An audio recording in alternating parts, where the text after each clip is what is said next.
করতে আমরা সঠিকভাবে পারি না। তাও 10-12 গল্প খেতে হয়, ফল খেতে হয়, দুধ খেতে হয়, তারপরে বাবু কি দুর্বল, আর পারিনি।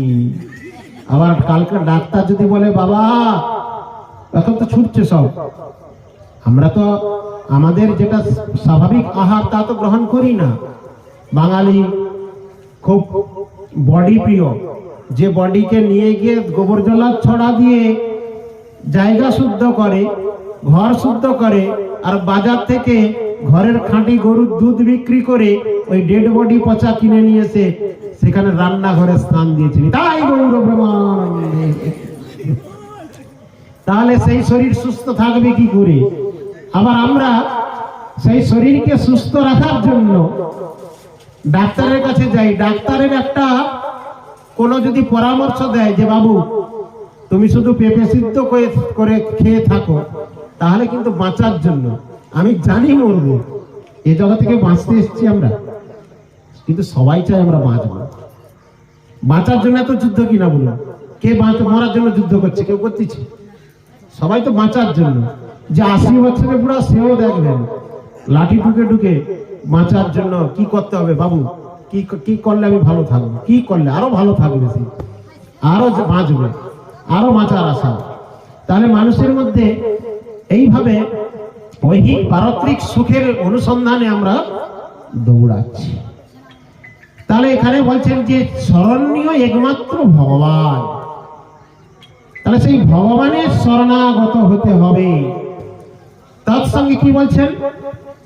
যে আমি যদি মনের মধ্যে খুব আশা আকাঙ্ক্ষা রাখি, অনেক কিছু চাই, হয় না? বাড়িতে দেবী আরাধনা করলে কি হয়? ধনাং দেহি যশং দেহি মনোরম ভাজ্যাং দেহি কবিতাং দেহি, হ্যাঁ, এইভাবে দেহি দেহি করে চণ্ডী পাঠ আদি করে দেবীকে বলছেন আরো দাও, আরো দাও। যত দেয়, বৃষ দেহি, মুখ দেহি, তুসুক দেহি, শুধু দিয়ে যাও, দিয়ে যাও। যত দেয় তত সুখী নয়, আরো দাও, আরো দাও। আমার আশা আকাঙ্ক্ষা পূর্ণতা কখনো হয় না, শুধু দাও দাও দাও দাও। বাড়িতে আমাদের গ্রামে মহাদেবের মন্দির রেখেছি, মা শীতলাকে রেখেছি। সেই মহাদেবের মন্দিরে মাঠে গরু চড়াতে গেলাম। গরু চড়াতে গিয়ে গরুকে যখন হারিয়ে গেছে তখন বলে হে মহাদেব বুড়াসি, বলে না দেবাদিদেব মহাদেবকে তখন বুড়াসি ইত্যাদি বলছেন। হ্যাঁ, বলছেন যে আমার গরুটা খুঁজে দাও, কালকে তোমাকে খুব ডাব দুধ দিয়ে পূজা দিব। মানসিক নাকি বল, মানসিক পূজা, মানসিক পূজা। মানে শুনতে খারাপ লাগলে কি হয়, আমার ঘরে কাজ করো তারপর তোমাকে পরিশ্রমিক দিব। নিতাই এটা কি ভক্তি? এটা কি রকম ভক্তি? মহাদেব আছেন, তিনি বিরাজমান, তাকে ভক্তি ভরে বাড়িতে নতুন বাছুর হয়েছে, তার সেবা যজ্ঞ যখন দুধ হলো, ভগবানের সেবায় দেওয়া যাবে কি দেবতার সেবায় দেওয়া যাবে, তখন সেই দুধ ডাবটি নিয়ে গিয়ে যদি ভক্তি ভরে মহাদেবকে দিই, সেটা হবে ভক্তি। কিন্তু কিছু করলে বা এটা করে দাও তবে তোমাকে দিব, এটা ভক্তি নয়। তাই বলছে তুমি যদি কামনা বাসনার জন্য ভজন করো, কামনার জন্য যদি তুমি আরাধনা করতে চাও, তাহলে তুমি সহজভাবে দেবদেবীর আরাধনা করো। দেবদেবীর আরাধনা করলে তুমি যা চাও দিবে। তাহলে কৃষ্ণ প্রেম বা কৃষ্ণ ভক্তি বা মোক্ষ আদি দিবে না? দিবে কি? তুমি সুখের জন্য যা চাও, কিছু ধন সম্পত্তি চাই, রাজ ঐশ্বর্য চাই, জগতে অধিপতি দেখানোর জন্য চাই, পাবেন। কিছুদিন স্বর্গ ভোগ করতে চাই, মানে অনেক পুণ্য সঞ্চয় করুন।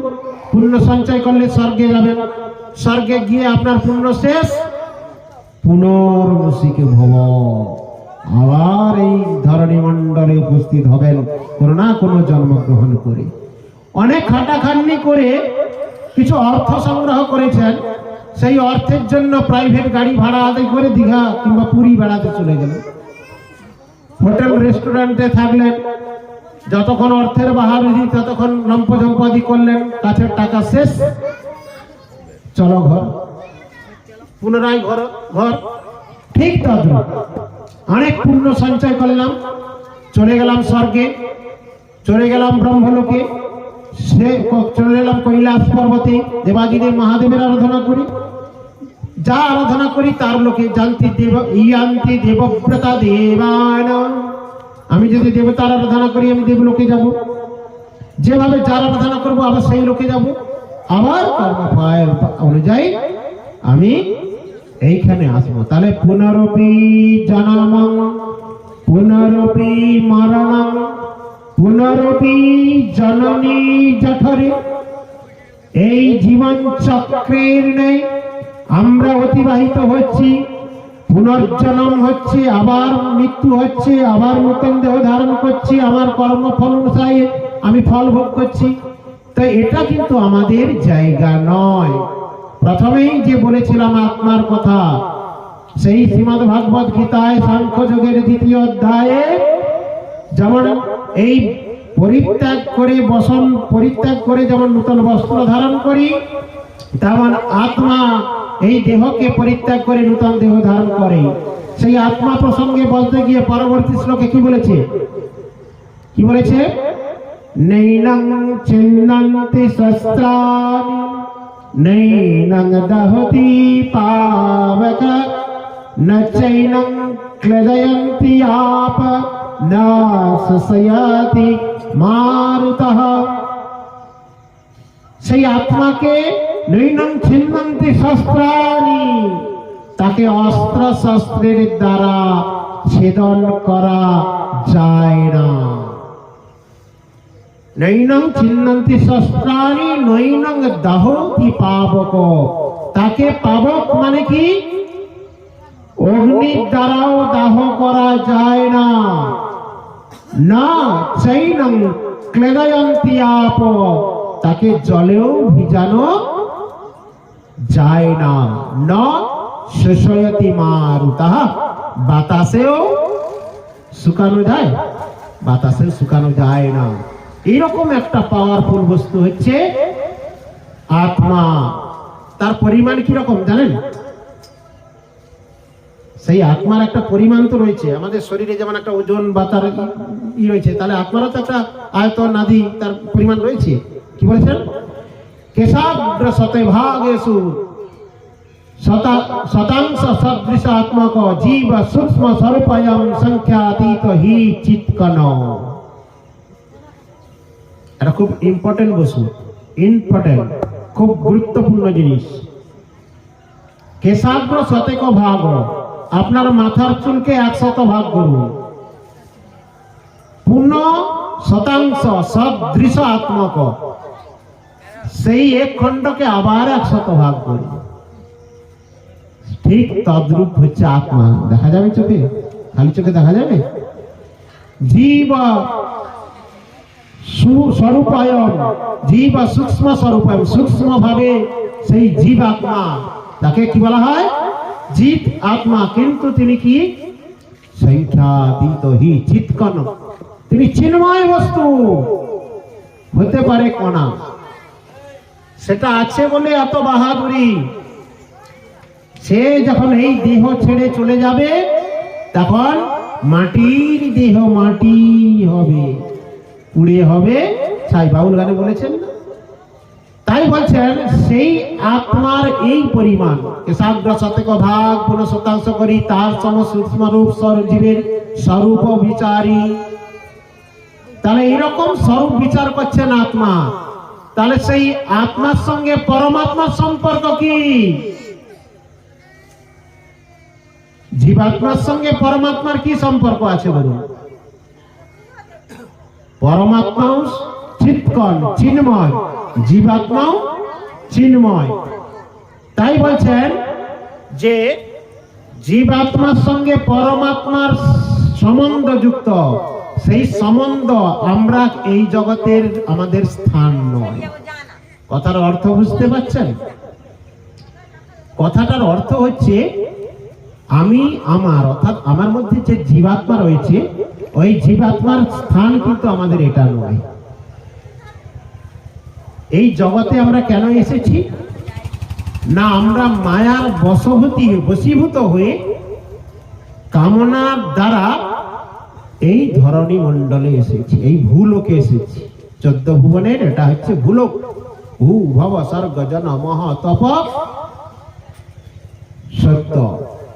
তল অতল নিতল তলাতল রসাতল সুতল পাতাল, পরপর নিচে 7টা লোক, 50,000 কোটি যোজন বিস্তীর্ণ এই ব্রহ্মাণ্ড। এই ব্রহ্মাণ্ডে আমরা এসেছি দুঃখময় জীবন ভোগ করার জন্য, কিন্তু আমাদের স্থান হচ্ছে নিত্য ভগবানের গোলক বৃন্দাবন। অতএব আমাদের সম্বন্ধটা হচ্ছে পরমাত্মার সঙ্গে। তাই অনর্থের 1 নম্বর অনর্থে বলেছেন আমাদের ভগবত বিস্মৃতি ঘটেছে, অর্থাৎ স্বস্বরূপে অপ্রাপ্তি। খুব গুরুত্বপূর্ণ কথা, এটা বুঝবেন যে ভজন কেন করব। এই যে কিছুক্ষণ পূর্বে বলেছিলাম জগতের পিতা কৃষ্ণ, তাহলে বাস্তবিক আমাদের পিতা কিন্তু ভগবান শ্রীকৃষ্ণ। তিনার সঙ্গে আমাদের নিত্য সম্বন্ধ রয়েছে। আমরা সেই সম্বন্ধ অমৃতস্য পুত্র, আমরা ভগবানের অমৃত সন্তান।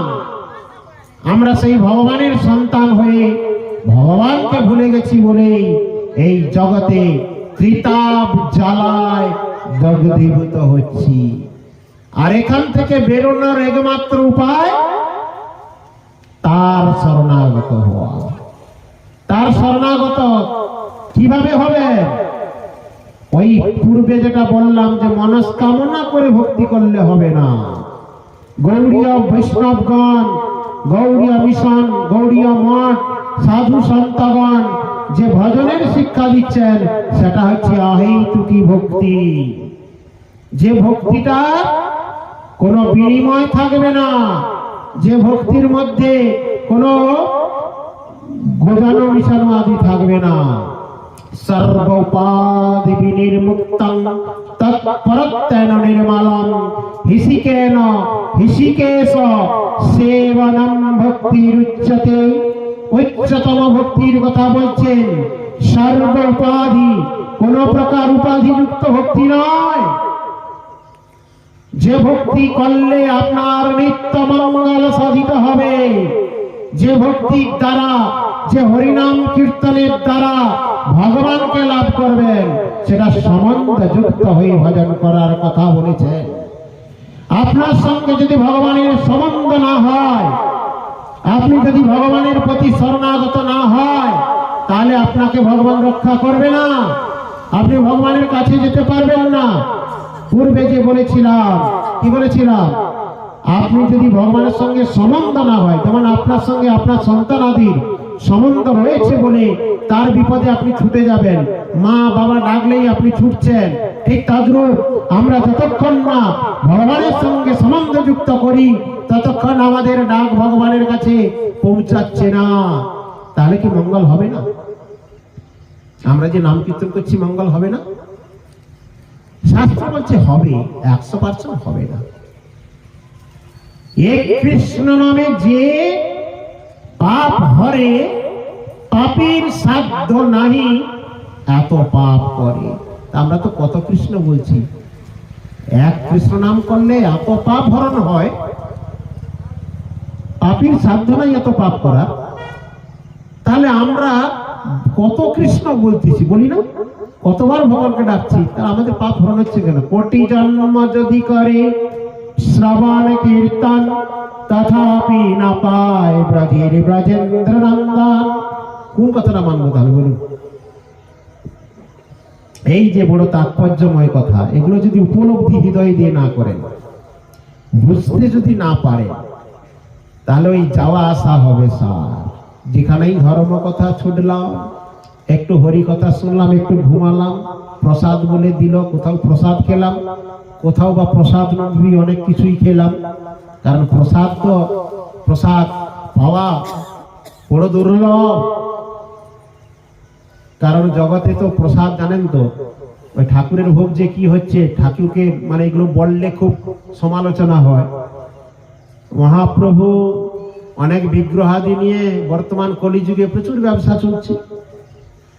ঠাকুরকে কাঁধে করে আপনারা সবাই নিয়ে যাবেন, আপনারা না দীক্ষিত, দীক্ষিত মানে জগতিক দীক্ষার মানেই তো আমরা বুঝি না, সে বিষয়টা আলোচনায়।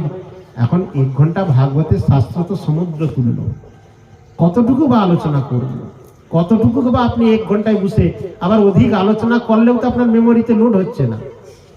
বাস্তবিক লোড কতটুকু হচ্ছে কালকে জিজ্ঞেস করলে সেটা যদি যতটা বলতে পারেন ওটাই লোড হয়েছে, বাকিটা সঙ্গে সঙ্গে ডিলিট। তাহলে শাস্ত্র কথা ধরার মতো জায়গাও তো আমার থাকা চাই। অনেকে মনে করেন ঘন্টার পর ঘন্টা শুনলাম, আবার এখনকার ভাগবত পাঠ শুনেন তো মনোরঞ্জনকারী, কি বলছেন, সরাগ বক্তা। শাস্ত্র তাকে সরাগ বক্তা বলে আখ্যায়িত করেছেন। কিছু পয়সার জন্য আসলেন, মূলত মনোরঞ্জনকারী কিছু কথা বলে চলে গেল, সেটা শুনতে প্রচুর ভিড় হয়। তার মধ্যে আবার যদি ডিজে বাজিয়ে একটু যে প্যাড ডেট দিয়ে একটু নাচা গানার মধ্যে ব্যবস্থা করেন, ওরে বাবা। আবার এখানে এত লোক কম, তো একটা যদি এখনকার সুরকার কোনো গাহক কোনো কীর্তনীয় আদি আনতেন, ওরে বাবা লোক প্রচুর, সুর তাল দিয়ে কোথায় ঝাঁটা রাখবেন, কোথায় কুলা রাখবেন, কোথায় জুতা রাখবেন, এই হচ্ছে শাস্ত্রের বর্তমান তত্ত্ব কথা। তত্ত্ব কথা আমরা শুনতে চাই না, তত্ত্ব কথায় আমাদের রুচি নেই, কারণ ওখানেই যে মঙ্গল নিহিত হয়ে আছে। তাই বলছেন আমরা যতক্ষণ না শুদ্ধ ভক্তির ধারে কাছে যাই, যতক্ষণ এই তত্ত্ব আলোচনাগুলোর মধ্যে না প্রবেশ করতে পারি, তাহলে হরি ভক্তি আছে যার সর্বদেব বন্ধু তার, হরি ভজন যে করব, কেন করব, কেন ভগবানের সঙ্গে সম্বন্ধ যদি না করি, সম্বন্ধ কি করে হয় বলুন তো? সম্বন্ধ আমাদের ভগবানের সঙ্গে কে করবে? গুরুদেব। গুরুদেবের কাছে কে নিয়ে যাবে আপনাকে? জগতে তো প্রচুর গুরু রয়েছে। আপনি যদি কালকে দীক্ষা নেবেন বলেন, আপনার বাড়িতে লাইন পড়ে যাবে। কিন্তু শাস্ত্র তো বলছে দুর্লভে সদ্গুরুনাঞ্চ। তাহলে কি শাস্ত্রবাণী মিথ্যা? বলুন, শাস্ত্রবাণী মিথ্যা? তাহলে এই জগতে দুর্লভ বড় গুরুদেবের, সদ্গুরু বড় দুর্লভ। সদ্গুরুকে চিনাবে কে আপনাকে? আপনি সদ্গুরু চিনতে পারবেন? কে সদ্গুরু? সদ্গুরুকে এই জগতে বিচরণ খুব কমই করেন, পাবেন কোথায়? তাহলে এখানে ইষ্ট স্মরণের কথা বলেছেন। ইষ্ট মানে কি? বৈষ্ণব, গুরু, হরি। বিষয়টা খুব ধ্যান দিয়ে শুনবেন। আপনি কোন বৈষ্ণবের যদি শরণাপন্ন হন, শাস্ত্র বলছেন যদা ভ্রামং হরি রস গলদ বৈষ্ণব জনং কদাচিৎ সংস্পর্শ তৎ অনুগমনে সৎরুতি যুক্ত তদা কৃষ্ণ বৃত্তা তেজতি সনকৈময়ী কদসাং স্বরূপ বিভ্রাণ বিমল রস ভোগং সকুরুতে। কত সহজ! এ চিন্ময় রস, চিন্ময় আনন্দ। সে চিন্ময় আনন্দে আপনি কি করে প্রবেশ করবেন? আপনি যদি সেই লাইন ঠিক না ধরেন। আজকে ইলেকট্রিক জ্বালাচ্ছেন, তার পরপর বিদ্যুৎ কানেকশনটা এখান পর্যন্ত এসেছে, লাইনটা ঠিক আছে বলে তো, নাকি ভুল বললাম? আপনি যদি লাইন না ধরেন, যত্র তত্র চলে যান, যত্র তত্র গিয়ে বিরাজ করেন, ওই কত জন্ম লেগে যাবে, আপনার কিছুই হবে না। তাহলে যদা শাস্ত্র বলছেন যদা ভ্রামং, আপনি ভজন মার্গে ভগবানের কাছে তুলসীকে রেখেছেন বাড়িতে, তার কাছে কাঁদতে হবে, নিবেদন করতে হবে, হে গোবিন্দ আমাকে রাস্তা দেখাও। হে তুলসী, ভক্তি দেবী সাক্ষাৎ, ইনি ভক্তি প্রদানকারী, ইনি ভজন রাজ্যে আপনাকে প্রবেশ করাতে পারবে। তুলসী দেবী গীতাতে জল দিচ্ছেন, ভগবানের আলক্ষ্য রেখে একটু ফুল চন্দন আদি তুলসী আদি প্রদান করছেন, তার কাছে একটু নির্জনে কাঁদুন, চোখের দুটো জল বের করে তার কাছে নিবেদন করুন, বিজ্ঞপ্তি করুন যে আমাকে রাস্তা দেখান, আমি যেন সঠিক লাইনে যেতে পারি, এই ভণ্ড তপস্বীদের কাছে যেন না যায়। সিংহ বাঘের মতো বসে আছে, যে যার জায়গায় আপনাকে টানবে। আপনি কোথায় যাবেন আপনি খুঁজেই পাবেন না। আপনি বলবেন এ তার দিকে টানে, সে তার দিকে টানে, সে তার দিকে টানে, আমি কি করব? দণ্ড জনে রাজা যেন নদীতে চুবায়, জলের মধ্যে হাবুডুবু খাচ্ছি।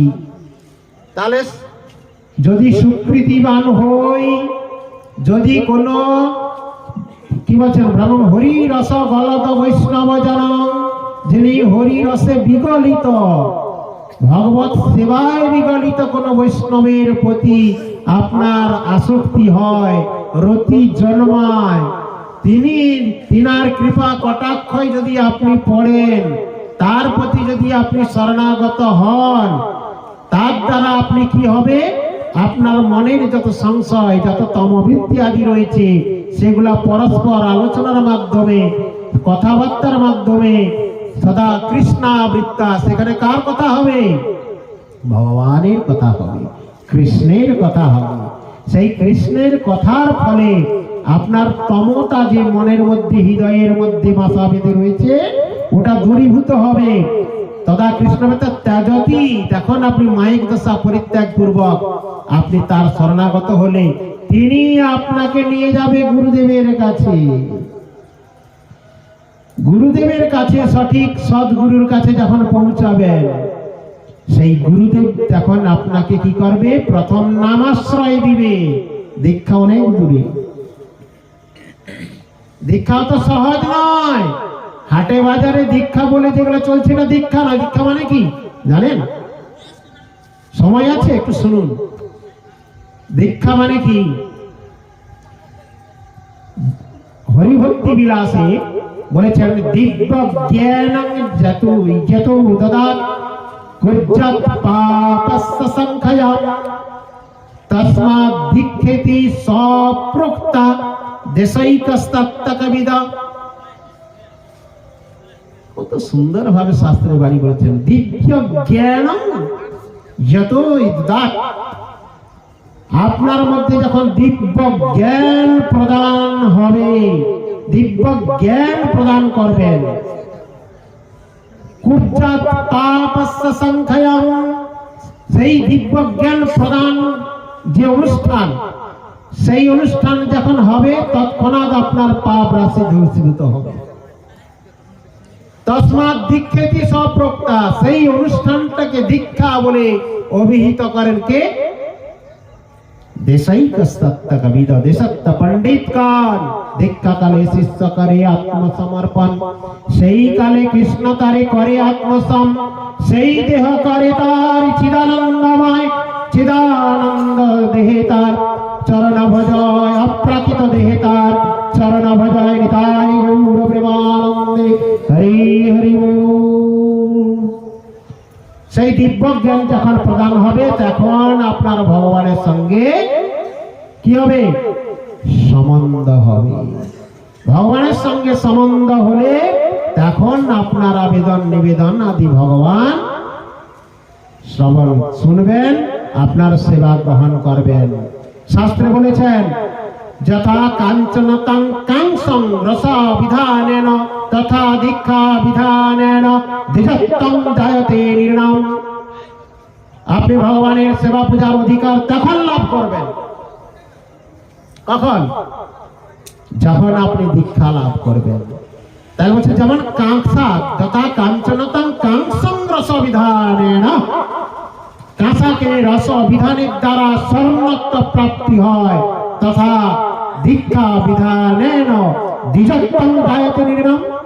এই জগতের মানব দ্বিজত্ব, দ্বিতীয়বার জন্মগ্রহণ করে ব্রাহ্মণত্ব লাভ করলো, আর ব্রাহ্মণত্ব লাভ না করলে আপনি পূজা অর্চনার অধিকার পাবেন না। নিতাই গৌর প্রেমানন্দে, হরি হরি বল। তাহলে কৃষ্ণ মন্ত্রে, অষ্টাদশ অক্ষর মন্ত্রে যখন আপনি দীক্ষিত হচ্ছেন, তখন আপনি ভগবানের সেবা পূজার অধিকার লাভ করবেন। তার আগে নয়। তার আগে আপনাকে শরণাপন্ন হতে হবে। তাহলে বলছেন যে দীক্ষা, দীক্ষা কার কাছে নেবেন? জগতে তো দীক্ষা দেওয়ার জন্য অনেকে ঘুরে বেড়াচ্ছে। দুর্লভে সদ্গুরুনাঞ্চ সকৃত সঙ্গ উপস্থিতে তাদনুগা যদা লব্ধা সদীক্ষা বাসর মহান। হরিভক্তি বিলাসে বলেছেন কি না, দুর্লভে সদ্গুরুনাঞ্চ, এই জগতে দুর্লভ হচ্ছে সদ্গুরুদেব। তাহলে কাকে সদ্গুরু জানবো কি করে বলুন এবার? শ্রীমদ্ ভাগবতে বলেছেন, তস্মাৎ গুরু প্রপদ্যেত জিজ্ঞাসু শ্রেয় উত্তমম শব্দে চ পরে চ নিষ্ণাতং ব্রহ্মণোপসমাশ্রয় তস্মাৎ গুরু প্রপদ্যেত। আমি জিজ্ঞাসা করছি, জিজ্ঞাসু শ্রেয় উত্তমম, উত্তম গুরু কে? এই জগতে উত্তম গুরু কে? এই যে গুরুর কথা বলা হচ্ছে এটা কিন্তু সর্বদা ভাববেন দীক্ষা গুরু। গুরু অনেক প্রকার রয়েছে, আছে না? আপনি কোন শিক্ষা লাভ করছেন, সেখানেও তো শিক্ষা গুরুর দরকার আছে। আপনি যে কর্মজীবনের কর্মে ব্যস্ততা রয়েছেন, জীবিকা নির্বাহ আদি করছেন, সেই জীবিকারও তো কোনো না কোনো গুরু আছে। যিনি কীর্তন আদি করছেন তিনি কীর্তনের গুরু ধারণ করেছেন, যিনি চাষাবাদি করছেন চাষের গুরু ধারণ করেছেন। এগুলোকে বলা হয় শিক্ষা গুরু। তাই শিক্ষা গুরু, শিক্ষাকে গুরু বলা হয়। গুরু মানে বহু বচন, বহু বচন মানে অনেক গুরু।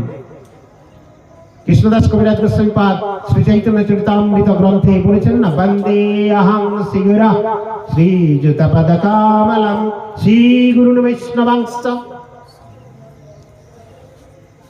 তাহলে দুবার গুরু বচন বলেছেন কেন? একবার গুরু আর একবার গুরুন। গুরুন মানে শিক্ষা গুরুগণ, তার কথা এখানে আসছে না। আমরা যেখানে যার কাছে শিক্ষা লাভ করবো তিনি হচ্ছেন আমার শিক্ষা গুরু। কিন্তু আমাকে জীবন দান যিনি করতে পারেন, ব্রাহ্মণত্ব প্রদান করতে যিনি পারেন, যিনি দিব্য চিন্ময় ভগবানের অপ্রাকৃত সেবারাজ্যে প্রবেশ করাতে পারেন, তিনি হচ্ছেন আমার জীবনদাতা দীক্ষা গুরু। তিনি একজন, বহু হয় না। তাই বলছেন তস্মাৎ গুরুং প্রপদ্যেত জিজ্ঞাসু শ্রেয় উত্তমম। অনেক রাত্রি হয়ে গেছে, বন্ধ করে দেবো নাকি? নাকি কিছু বলছে না তো কমিটির কেউ? চলবে চলবে না, বন্ধ হবে নাকি? চলুক, এখনো শুনবেন? 9টা বাজে, 2 ঘন্টা হয়ে গেল। বলছেন তস্মাৎ গুরু প্রপদ্যেত জিজ্ঞাসু শ্রেয় উত্তমম শব্দে চ পরে চ নিষ্ণাতং। অর্থাৎ সম্পূর্ণ রূপে যিনি শব্দ ব্রহ্মজ্ঞতা, অর্থাৎ শাস্ত্রজ্ঞ। তাহলে শাস্ত্রজ্ঞ হলেই কি তিনি গুরু হবেন? হবেন কি? পরে তো বলছেন মহাকুল প্রসূত সর্বযজ্ঞে সুদীক্ষিত সহস্র শাখাধ্যায়ী চানা সদ্গুরু বৈষ্ণব। মহাকুলে তিনি জন্মগ্রহণ করেছেন, অর্থাৎ ব্রাহ্মণ ঘরে হয়তো জন্মগ্রহণ করেছেন। বহু শাখা অধ্যায়ী, বহু শাখা অধ্যয়ন করেছেন, বহু মন্ত্রে দীক্ষিত, তথাপি তিনি গুরু হতে পারবেন না। তাহলে কি বলছেন না, তার শব্দ ব্রহ্মজ্ঞতা পরব্রহ্মে নিষ্ণাতং।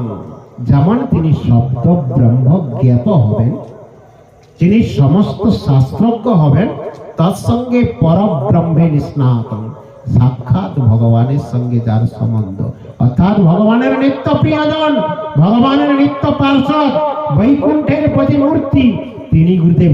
তাই গৌর প্রেমানন্দে হরি হরি। বৈকুণ্ঠের প্রতিমূর্তি, এই জগতে গুরু হয়ে ভগবান সাক্ষাৎ আবির্ভূত হন।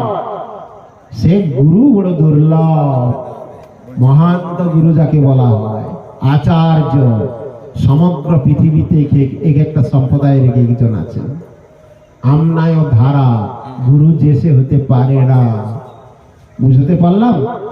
জগতে যারা গুরু বলে বিচরণ করছে, তাহলে কিন্তু তাদের কাছে যাওয়া গেলে হবে না, তাহলে মহান্ত গুরুর কাছে যেতে হবে।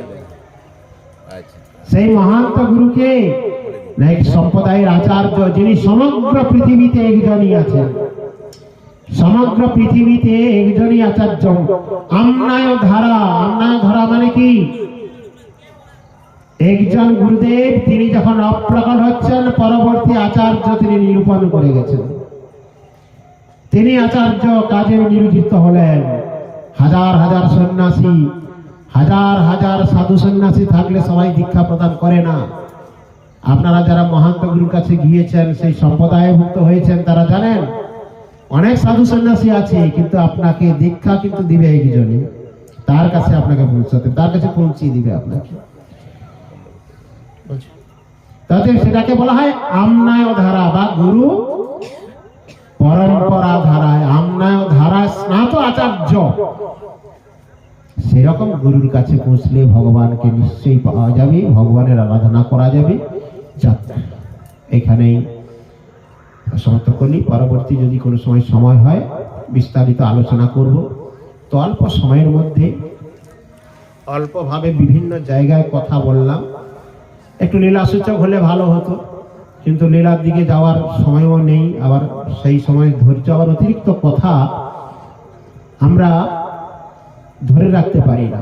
শাস্ত্র সমুদ্র তুল্য, দিনের পর দিন যদি আমরা বারবার শ্রবণ করি, বারবার আলোচনা করি শাস্ত্র, তাহলে কিঞ্চিত আমাদের বোধগম্য হবে।